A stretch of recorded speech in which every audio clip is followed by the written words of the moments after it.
Hi, it's Anna again from Anna and Annie's Reading after I purchased the Night Watch. As you can see, the video quality is atrocious. I'm using my laptop this time in the hopes that the file won't be as tremendously huge as it was coming off my phone. It was indeed a garden, like a lot of the other gardens you got in areas such as Clay Lane. The grey soil was nothing more than old brick dust, elderly cat mess, and generalized semi-rotted dross, which is a fantastic word. I'm trying to find a good place to put the book too. At the far end was a three-hole privy. It was built handily by the gate to the back lane so that the night soil men didn't have far to go, but this one had a small stone cylinder turning gently beside it, and the gate was barred shut. The garden didn't get much proper light. Gardens like this never did. You got second-hand light once the richer folk in the taller buildings had finished with it. Some people kept pigeons or rabbits or pigs on their plots, or planted against all experience a few vegetables. But it'd take magic beans to reach the real sunlight in gardens like this. Nevertheless, someone had made an effort. Most of the spare ground had been covered with gravel of different sizes, and this had been carefully raked into swirls and curves. Here and there, apparently with great thought, some individual larger stones had been positioned. Vimes stared at the garden of rocks, desperate for anything to occupy his attention. He could see what the designer had in mind, he thought, but the effect had been spoiled. This was the big city, after all. Garbage got everywhere. The main disposal method was throwing it over a wall. Sooner or later, someone would sell it or possibly eat it. A young monk was carefully raking the gravel. He gave a respectful bow to the sweeper as he approached.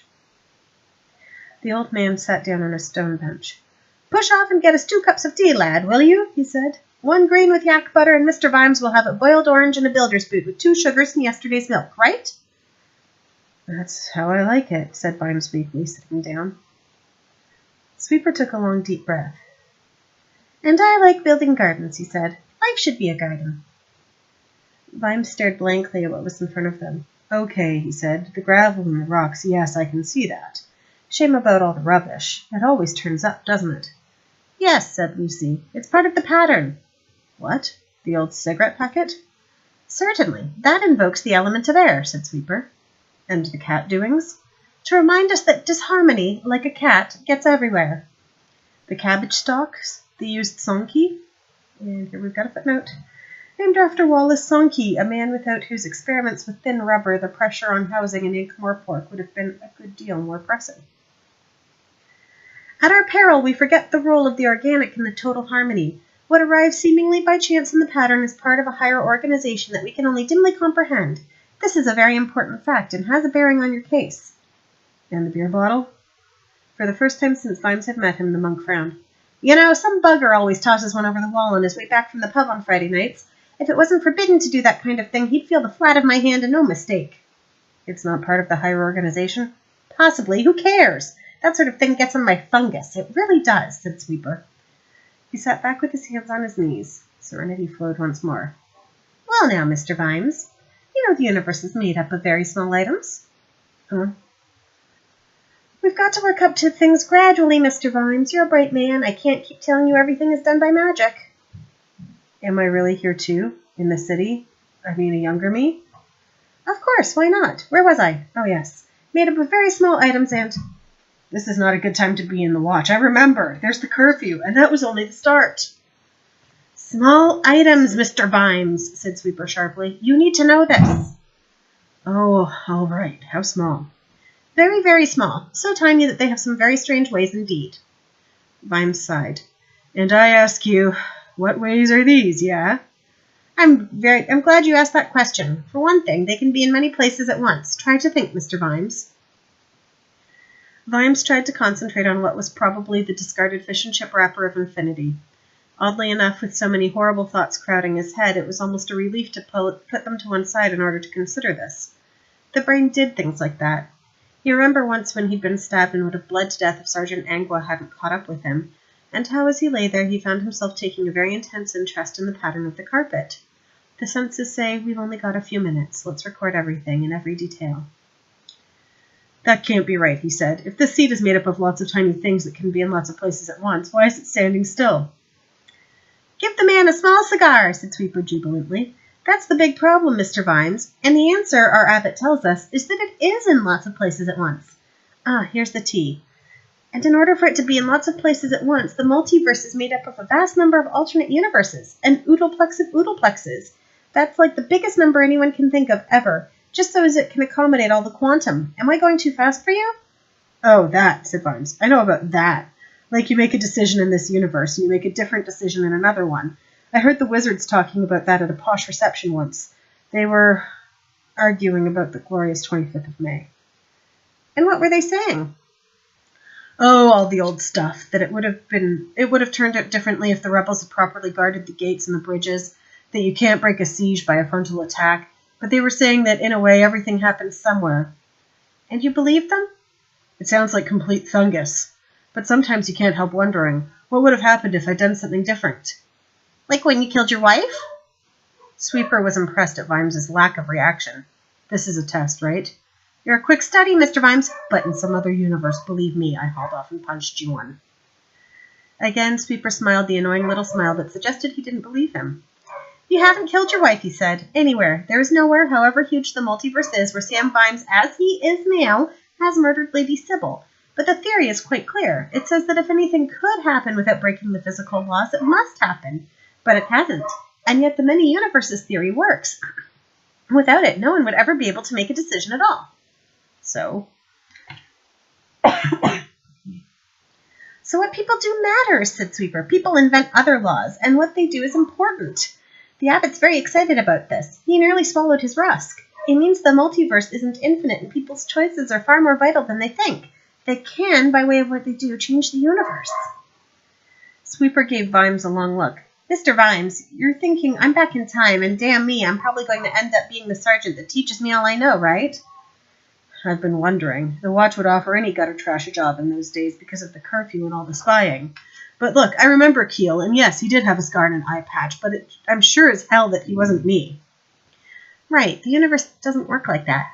You were indeed taken under the wing of one John Keel, a watchman from Pseudopolis, who came to Ankh-Morpork because the pay was better. He was a real person. He was not you. But do you remember if he ever mentioned to you that he was attacked by two men not long after he got off the coach? Hell yes, said Vimes. The muggers. He got his scar that way. A good old Ankh-Morpork welcome, but he was a tough man. Took 'em both down, no problem. This time there were 3, said Sweeper. Well, 3's trickier, of course, but you're the policeman. You guess the name of the 3rd man, Mr. Vimes. Vimes hardly had to think. The answer erupted from the depths of darkest suspicion. Carcer? He soon settled in, yes. That bastard was in the next cell. He even told me he'd grabbed some money. And you're both stuck here, Mr. Vimes. This isn't your past anymore. Not exactly, but it's a past. And there is a future. It might be your future, but it might not be. You want to go home now, leaving Carcer here and the real John Keel dead? But there'll be no more home to go to if you do that, because young Symes wouldn't have gotten a swift course in basic policing from a decent man if you did. He'll learn it from people like Sergeant Knockham, Corporal Quirk, and Lance Corporal Colin, and that might not be the worst of it by a long way. Vimes shut his eyes.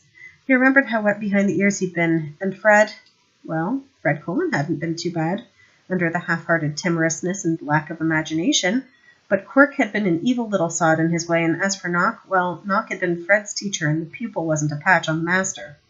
What had Sam Vimes learned from Keel? To stay alert, to think for himself, to keep place in his head free from the Quirks and the Knocks of the world, and to not hesitate about fighting dirty today if that's what it took to fight again tomorrow. He'd often thought he'd have been dead long ago if it wasn't for... He looked up sharply at the monk. Can't tell you that, Mr. Vimes, said Lucy. Nothing's certain because of the quantum. But look, I know my future happened because I was there. No, what we've got here, friend, is quantum interference. Mean anything? No? Well, let me put it this way. There's one past and one future, but there are 2 presents. One where you and your evil friend turned up and one where you didn't. We can keep those 2 presents going side by side for a few days. It takes a lot of run time, but we can do it. And then they'll snap back together. The future that happens depends on you. We want the future where Vimes is a good copper, not the other one. But it must have happened, snapped Vimes. I told you, I can remember it. I was there yesterday. Nice try, but that doesn't mean anything anymore, said the monk. Trust me. Yes, it's happened to you, but even though it has, it might not, because of quantum. Right now, there isn't a Commander Vimes-shaped hole in the universe to drop you into. It's officially uncertain, but might not be if you do it right. You owe it to yourself, Commander. Right now out there, Sam Vimes is learning to be a very bad copper indeed, and he learns fast. The little monk stood up. I'll let you think about that, he said. Vimes nodded, staring at the gravel garden. Sweeper crept away quietly and went back into the temple. He walked to the other side of the office. He removed a strange-shaped key from around his neck and inserted it into a small door. The door opened. Brilliant sunlight burst ahead of him. He walked on, his sandals leaving the cold flagstones and walking onto well-trodden earth in broad, hot daylight.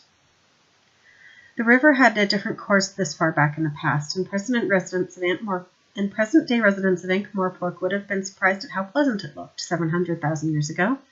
Hippos sunbathed on a bank out in midstream, and, according to Q, were getting troublesome lately. He'd had to set up a little temporal fence around the camp at nights, so that any hippo trying to wander in among the tents found themselves back in the water with a headache. Q himself, his straw hat protecting his head from the hot sun, was supervising his assistants in the vined-off area. Lucy sighed as he walked toward it. There were going to be explosions. He knew it. It wasn't that he disliked Q, the Order's master of devices. The man was a sort of engineering equivalent of the Abbot. The Abbot had taken 1,000-year-old ideas and put them through his mind in a new way, and as a result, the multiverse had opened up for him like a flower. Q, on the other hand, had taken the ancient technology of the procrastinators that could save and restore time, and had harnessed it to practical everyday purposes, such as, yes, blowing people's heads off. It was something Lucy tried to avoid. There were better things to do with people's heads. As Lucy approached, a line of joyful dancing monks wove their way along a bamboo replica of a street, letting off firecrackers and banging gongs. As they reached a corner, the last monk turned and lightly tossed a little drum into the outstretched arms of a straw dummy. The air shimmered, and the figure disappeared with a small thunderclap. Nice to see something not blowing anyone's head off, said Lucy, leaning on the vine rope. Oh, hello, Sweeper, said Q. Yes, I wondered what went wrong. You see, the body should have moved forward by a microsecond and left the head where it was. He picked up a megaphone. Thank you, everyone. Places for another one. Soto, take over, please. He turned to Lucy. Well, there. He's thinking about it, said Sweeper. Oh, for heaven's sake, Lucy, this is completely unauthorized, you know. We're supposed to prune out rogue history loops, not expand vast amounts of energy keeping them going. This one's important. We owe it to the man. It wasn't his fault that we had a major temporal shattering just as he fell through the dome. 2 timelines running side by side, moaned Q. That's quite unacceptable, you know. I'm having to use techniques that are completely untried. Yes, but it's only for a few days. What about Vimes? Is he strong enough? He's got no training for this. He defaults to being a copper. A copper's a copper wherever he is. I really don't know why I listen to you, Lucy. I really don't, said Q. He glanced at the arena and hurriedly raised his megaphone to his lips. Don't hold it up that way. I said don't hold. There was a thunderclap. Lucy didn't bother to look around. Q lifted the megaphone and said wearily, All right, someone please go and fetch Brother Kai. Will you start looking around, 2 centuries ago? And you don't even use the very useful devices device, he said to Lucy. Don't need to, said Lucy. Got a brain. Anyway, I use the temporal toilet, don't I? A privy which discharges 10 million years into the past was not a good idea, Sweeper. I'm sorry I let you persuade me. It's saving us 4 pence a week to Harry King's bucket boys, Q, and that's not to be sneezed at. Is it not written a penny saved is a penny earned? Besides, it all lands in a volcano anyway. Perfectly hygienic. There was another explosion. Q turned and raised his megaphone. Do not bang the tambourine more than twice, he bellowed. It's tap, tap, throw, duck. Please pay attention. He turned back to Sweeper. 4 more days at most, Lucy, he said. I'm sorry, but after that I can't hide it in the paperwork, and I'll be amazed if your man can stand it. It'll affect his mind sooner or later, however tough you think he is. He's not in his right time. We're learning a lot, though, Lucy insisted. For a perfectly logical chain of reasons, Vimes ended up back in time even looking rather like Keel. Eye patch and scar. Is that narrative casualty or historical imperative or just plain weird? Are we back to the old theory of the self-correcting history? Is there no such thing as an accident, as the Abbot says? Is every accident just a higher-order design? I'd love to find out.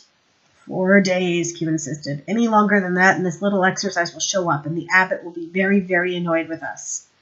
Right you are, Q, said Sweeper meekly. He'll be annoyed if he has to find out, certainly, he thought as he walked back to the door in the air. He'd been very specific. The abbot of the history monks, the men in saffron, no such monastery, they have many names, couldn't allow this sort of thing, and he'd taken pains to forbid Lucy from his course of action. He had added, "But when you do, I expect historical imperative will win."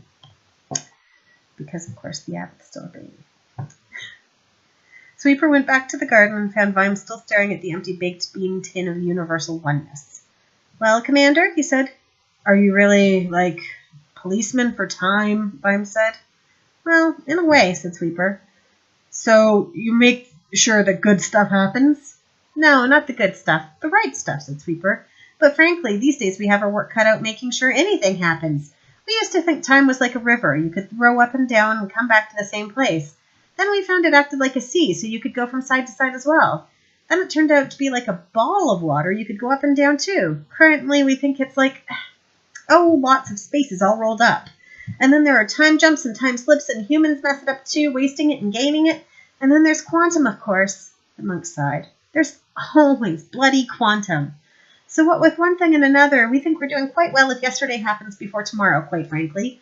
You, Mr. Vimes, got caught up in a bit of an event. We can't put it right, not properly. You can." Vimes sat back. "I've got no choice, have I?" he said. "As my old sergeant used to say, you do the job that's in front of you." He hesitated. "And that's going to be me, isn't it? I taught me all I know." "No, I explained. I didn't understand it, but perhaps I don't have to." Sweeper sat down. "Good. And now, Mr. Vimes, I'll take you back inside and I'll give you some background on the sergeant. We'll work out what you need to know from all this, and we can set up a little loop so that you can tell yourself everything what you need to know. No addresses, though." "And what'll happen to me?" said Vimes. "The me sitting now, the other me walks away, and this me, you understand. Well, what happens?" Sweeper gave him a long, thoughtful look. "You know," he said, "it's very hard to talk quantum using a language originally designed to tell the other monkeys where the ripe fruit is. Afterwards, well, there will be a you. As much you as you are now, so who can say it's not you? This meeting will be a sort of a loop in time. In one sense, it will never end. In a way, it'll be like a dream," Vimes said wearily. Sweeper brightened. "Very good. Yes, not true, but a very good lie." "You know, you could have just told me everything," said Vimes. "No, I wouldn't be able to tell you everything, and you, Mr. Vimes, aren't in the mood for games like that. This way, a man you trust, that's you, will tell you all the truth you need to know, and we'll do a little of what the younger acolytes call slicing and gluing, and Mr. Vimes will go back to Treacle Mine Lane a little wiser." "How are you going to get me back to the watch house? Don't even think about giving me some kind of potion." "No, we'll blindfold you, twirl you around, and take you the long way and walk you out back. Promise." "Any other advice?" said Vimes gloomily. "Just be yourself," said Sweeper. "See it through. There'll come a time when you'll look back and see how it all made sense." "Really?" "I wouldn't lie. It'll be a perfect moment. Believe me." "But," Vimes hesitated. "Yes?" "You must know there's another problem if I'm going to be Sergeant Keel. I've remembered what day it is, and I know what's going to happen." "Yes," said Sweeper. "I know that too. Shall we talk about that?" And I just need to check to see if I still have more reading to do, because I'm not sure if I've gone far enough.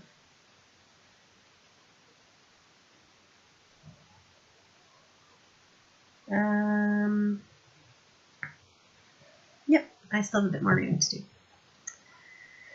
Captain Tilden blinked. "What happened there?" he said. "Where?" said Vimes, trying to fight down nausea.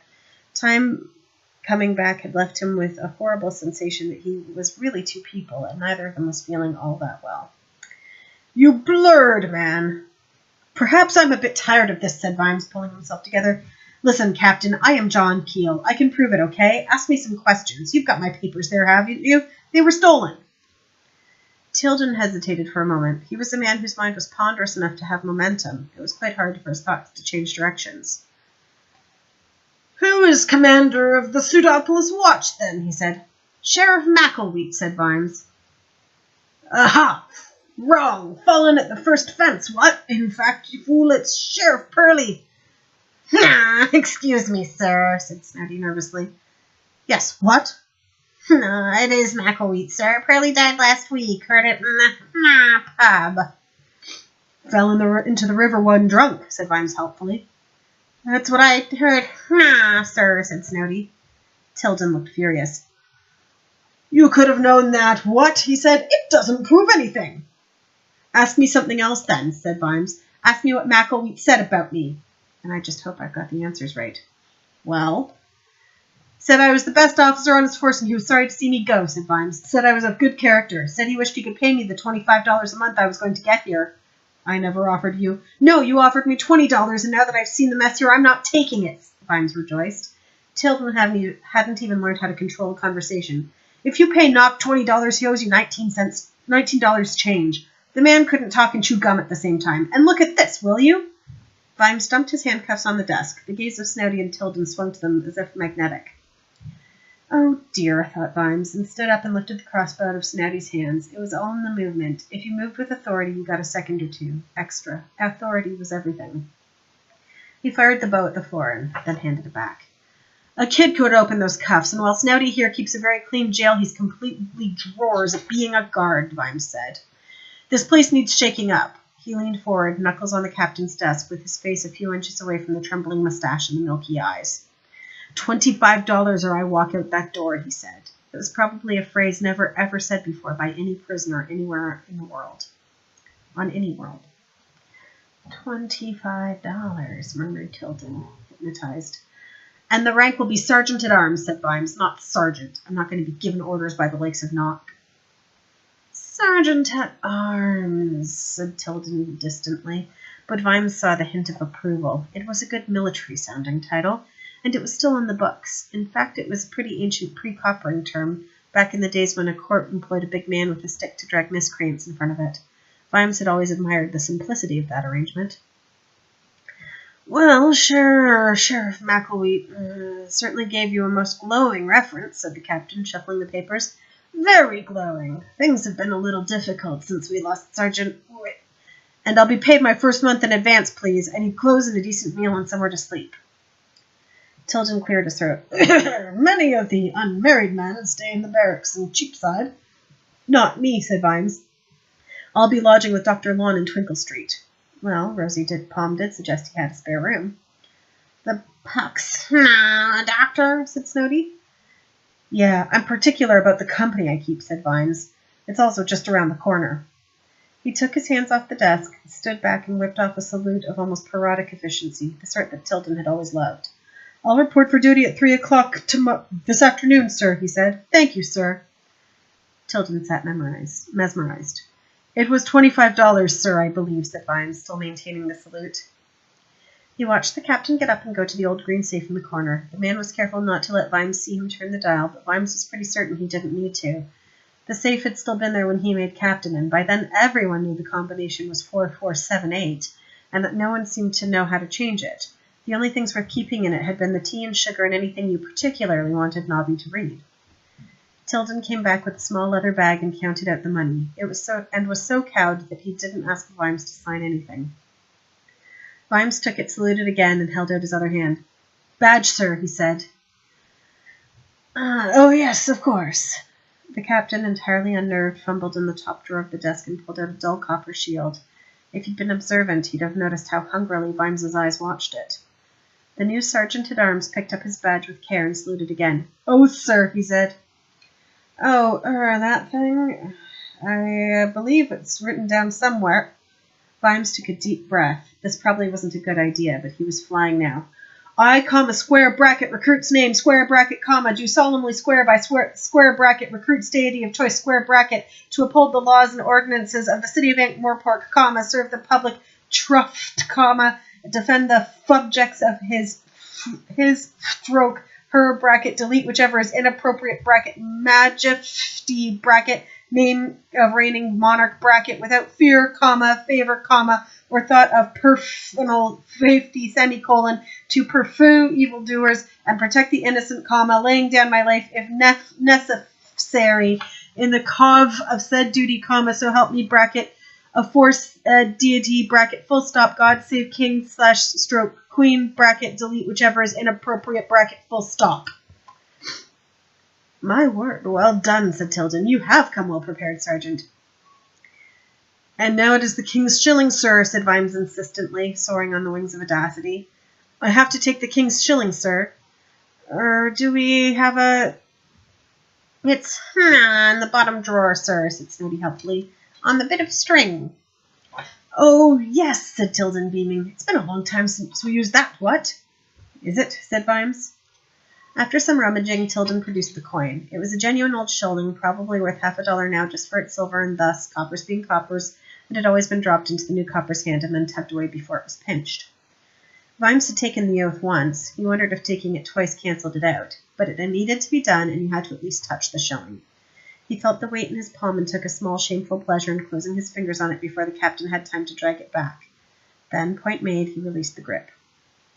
With a final salute, he turned to tap Snowdy on the shoulder. With the captain's permission, I'd like to chat with you outside, please. And Vimes strode out. Snowdy looked at Tilden, who was still sitting as though hypnotized, the shilling dangling from his fist. The captain managed to say, Good man, that. Very good. Got backbone.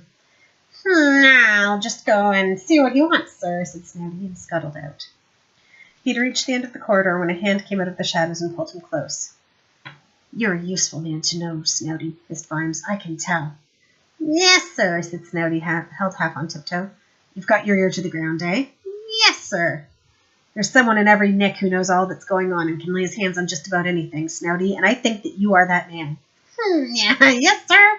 Then listen here, said Vimes. Size 8 boots, size 7 1/4 helmet, a good leather cape. The boots should be a good make, but second hand. Got that? Second hand? Yes, sole's pretty nearly worn through. Sole's pretty nearly worn through. Check, said Snowdy. Breastplate not to have any rust on it, but a few dents will be okay. A good sword, Snowdy, and believe me, I know a good sword when I hold one. As for the rest of the stuff, well, I know a man like you can get a hold of the very best and have it delivered to Dr. Long's place in Twinkle Street by 10 this morning. And there'll be something in it for you, Snowdy. What'll that be, sir? Said Snowdy, who was finding the grip uncomfortable. My undying friendship, Snowdy, said Vimes, which is going to be an extremely rare coin in these parts, let me tell you. Right you are, Sarge, said Snowdy. And will you be wanting a bell, sir? A bell? For ringing and shouting, all's well with, Sarge. Vimes considered this. A bell. Well, every copper still got a bell. It was down there in the regulations, but Vimes had banned its use on anything but ceremonial occasions. No bell for me, Snowdy, said Vimes. Do you think things are well? Snowdy swallowed. Could go either way, Sarge, he managed. Good man. See you this afternoon. There was a glow of dawn in the sky when Vimes strode out, but the city was still a pattern of shadows. In his pocket was the reassuring heaviness of the badge, and in his mind the huge freedom of the oath. Ruler after ruler had failed to notice what a devious oath it was. He walked as steadily as he could down to Twinkle Street. A couple of watchmen tried to waylay him, but showed them the badge, and more importantly, he had the voice now. It had come back to him. It was night, and he was walking the streets, and he owned the damn streets, and somehow that came out in the way he spoke. They'd hurried off. He wasn't sure they'd believed him, but at least they'd pretended to. The voice had told them he could be the kind of trouble he weren't paid enough to deal with. At one point he had to step aside as a very thin horse dragged a huge and familiar four-wheeled wagon over the cobbles. Frightened faces looked out at him from behind the wide metal strips that covered most of it, and then disappeared into the gloom. Curfew was claiming its nightly harvest. These were not good times. Everyone knew Lord Winder was insane, and then some kid who was equally mad had tried to knock him off, and would have done too if the man hadn't moved at the wrong moment. His lordship had taken the arrow in the arm, and they said, they being the nameless people of the kind that everyone met in a pub, that the wound had poisoned him and made him worse. He suspected everyone and everything, saw dark assassins in every corner. The rumor was that he woke up sweating every night because they even got into his dreams. And he saw plots and spies everywhere throughout his waking hours, and had men root them out. And the thing about rooting out plots and spies everywhere is that even if there are no real plots to begin with, there are plots and spies galore soon enough. At least the Night Watch didn't have to do much of the actual rooting. They just arrested the pieces. It was the special office on Cable Street that was the long hand of his lordship's paranoia. The particulars, they were called officially, but as far as Vimes could remember, they'd reveled in their nickname of the Unmentionables. They were the ones that listened in every shadow and watched at every window. That was how it seemed anyway. They were certainly the ones who knocked on doors in the middle of the night. Vimes stopped in the dark. The cheap clothes were soaked through, and the boots were flooded, and the rain was trickling off his chin, and he was a long, long way from home. Yet, in a treacherous kind of way, this was home. He'd spent most of his days working nights. Walking through the wet streets of a sleeping city was his life. The nature of the night had changed, but the nature of the beast remained the same. He reached into the ragged pocket and touched the badge again. In the darkness where the lamps were few and far between, Vimes knocked on the door. A light was burning in one of the lower windows, so Lon was presumably still awake. After a while, a very small panel slid back and he heard a voice say, "Oh, it's you." There was a pause, followed by the sound of bolts being released. The doctor opened the door. In one hand he held a very long syringe. Vimes found his gaze inexorably drawn to it. A bead of something purple dripped off the end and splashed onto the floor. "What would you have done? Injected me to death?" he said. "This?" Lon looked at the instrument as if unaware he'd been holding it. "Oh, just sorting out a little problem for someone. Patients turn up at all hours." "I'll bet they do. Rosie said you've got a spare room," said Vimes. "I can pay," he added quickly. "I've got a job. $5 a month. I won't be needing it for long." "Upstairs on the left," said Lon, nodding. "We can talk about it in the morning." "I'm not a criminal madman," Vimes said. He wondered why he said it, and then wondered who he was trying to reassure. "Never mind, you'll soon fit in," said Lon. There was a whimper from the door leading to the surgery. "The bed's not aired, but that I doubt that you'll care," he said. "And now, if you'll excuse me—" It wasn't aired, and Vimes didn't care. He didn't even remember getting into it. He woke up once in a panic and heard the sound of the big black wagon rattling down the street, and then it just quite seamlessly became part of the nightmare.